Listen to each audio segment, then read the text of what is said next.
Hi guys! Welcome to Simple Basics. For today's video, bibigyan ko kayo ng mga important tips na dapat nyong tandaan bago kayo magsimulang mag-aral tumugtog ng gitara. Pero bago ang lahat, kung hindi ka pa nakapag-subscribe sa aking YouTube channel, huwag kalimutang i-click ang subscribe button at notification bell para lagi kang updated sa aking mga i-upload na videos. Thank you! So mag-start na agad tayo guys. Wala nang paligoy-ligoy pa ito. Start tayo sa tip number 1. Siguraduhin naka-low ang guitar action ng gagamitin ninyong gitara. Ano nga ba ang guitar action? Ang guitar action ay tumutukoy sa distansya ng inyong strings sa fretboard ng gitara. Kapag masyadong mataas kasi ang guitar action, mas nangangailangan ng puwersa ang inyong mga daliri para diinan ang strings.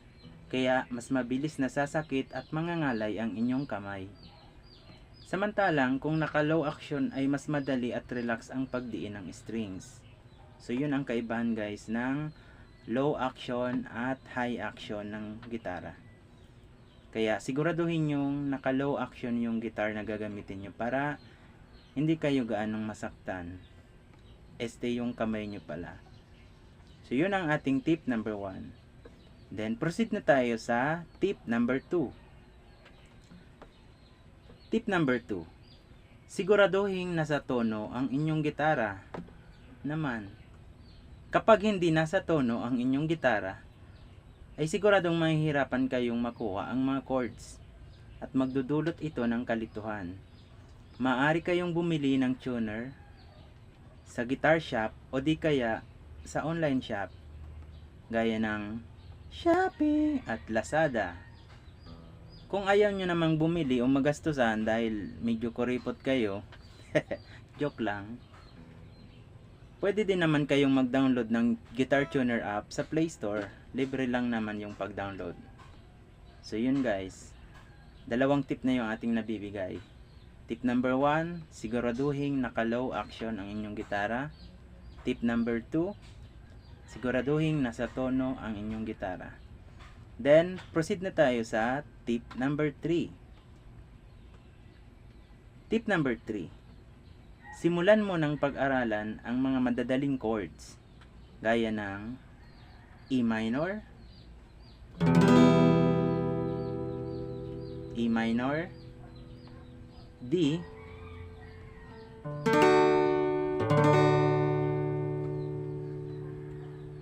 at saka A. Yun guys. E minor, D, A, pwede din naman yung G at saka C. Mag-focus lang muna kayo sa mga madadaling chords para hindi mabigla ang inyong kamay dahil nga nagsisimula pa lang kayong mag-aral tumugtog ng gitara. Iwasan nyo munang pag-aralan yung mga komplikadong chords para hindi kayo mawalan ng pag-asa or hindi kayo masyadong ma-pressure sa pag-aaral tumugtog ng gitara. Yun guys. Magsimula muna kayo sa mga madadaling chords. So, 3 tip na ang ating nabibigay. Proceed na tayo sa tip number 4.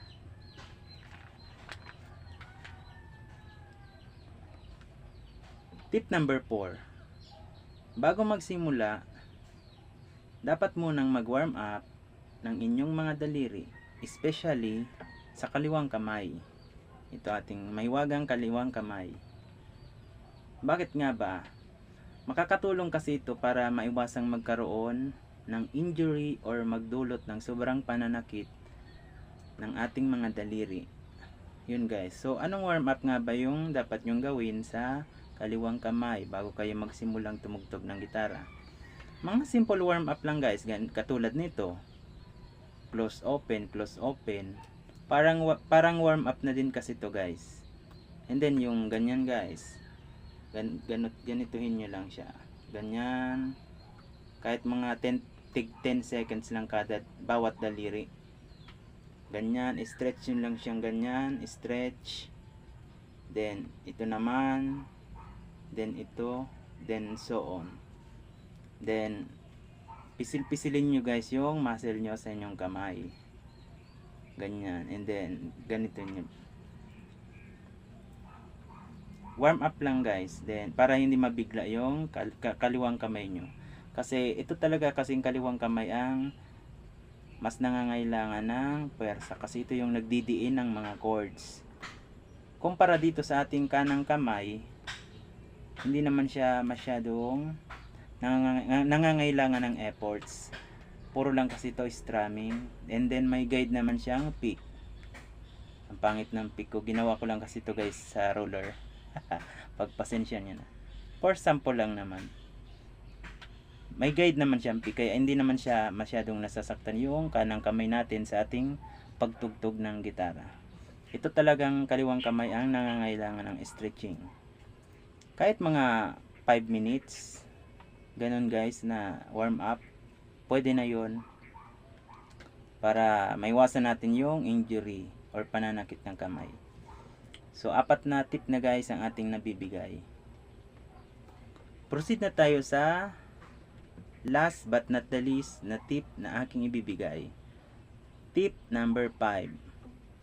Ito importante din to guys na dapat nyong tandaan bago kayo magsimulang tumugtog ng gitara. Tip number 5. Gamitin ang tamang posture or posisyon sa paggigitara. Hanggat maaari, panatiliing naka-straight. Naka-straight daw guys ang inyong likod at naka-relax naman ang inyong balikat.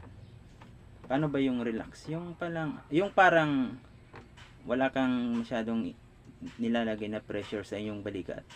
And then yung likod nyo ay naka-straight lang dapat. Hindi yung kubang-kuba na kayo guys.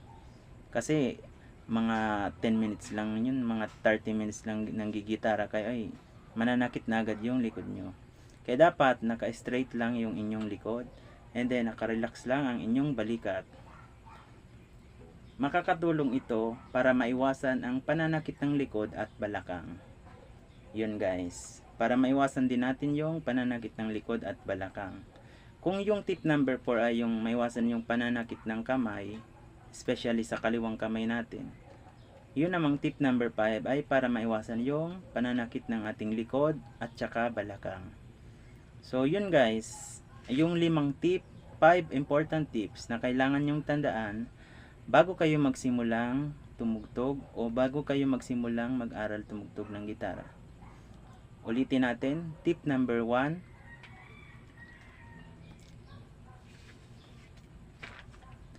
Siguraduhin naka-low action ang inyong gitara. Tip number 2. Siguraduhin nasa tono ang inyong gitara. Tip number 3. Mag-focus lang muna sa mga madadaling chords. Tip number 4. Mag-warm up muna ng mga daliri bago magsimulang tumugtog ng gitara. At tip number 5. Gamitin ang tamang posture or posisyon sa paggigitara. Yun guys, ang mga mahalagang tips na kailangan nyong tandaan. Sana ay makatulong sa inyo guys ang mga naibigay kong tips. At kung nagustuhan nyo naman ang video tutorial na ito, ay huwag nyong kalimutang mag-subscribe sa aking YouTube channel. Paki-like and share din po ng aking mga videos. Thank you sa panunood and good luck sa inyong guitar journey. God bless and bye-bye.